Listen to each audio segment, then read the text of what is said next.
very excited to have with me Kathy Nieland, PwC's Sustainable Business Solutions Leader for the United States, and Andrew Winston, the founder of Winston Eco-Strategies and Sustainability Advisor to PwC.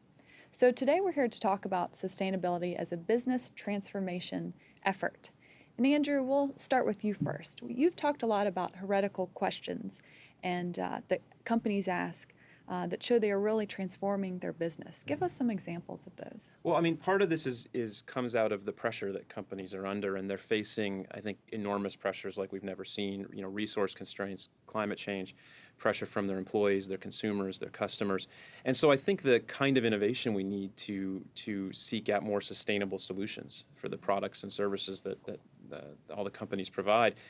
The questions need to be deeper and more fundamental and more heretical, really challenging how companies operate. And sort of the main one I use as an example is talking to your customers and helping them use less of your product, actually going to your customer. And a couple companies come to mind whenever I talk about this. Xerox will help companies now print less. They used to make all their money on having them print as many documents as possible and didn't think about the footprint. And now they know their customers want to save energy and paper and money and time. And so they're actually helping their customers do that. And that's, if you step back and think about it, really against the way business has always worked, which is we're trying to sell as much as possible. And so they're selling it differently now, and they're asking a different question. And to do that, I think to start asking these kinds of questions systematically, you need the systems in place, you need a culture that allows it, you need better data and information within the company so that you understand where your footprint is and where your customer's footprint is and where you can make changes and improvements. So you need to have a bunch of different kind of blocking and tackling system things in place. And that's why, you need help to do that. It isn't just throwing questions into the air. Mm-hmm. And Kathy, what's the rationale for having PwC help with business transformation efforts?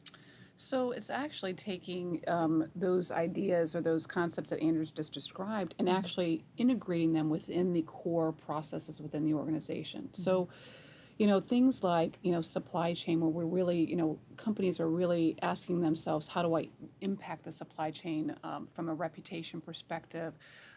Labor practices, maybe it's decreasing carbon in the supply chain. Mm-hmm. And what we're asked to do is come in and take a look at that existing system, the other priorities around sustainability, and then integrate them into a scorecard, if you will, that considers all aspects of those priorities for the organization. Mm-hmm. It's hard. It's the scale of PwC that allows you to go from the strategy, right, to the integration of the processes, ultimately to the outcomes and then the reporting. So it's that's why typically PwC gets called, and it's the scale of what we can bring. Mm-hmm. And you guys are both speaking at Business Climate today and on some different panels, and thanks so much for joining us and talking to us today. Glad to be here. Thank you.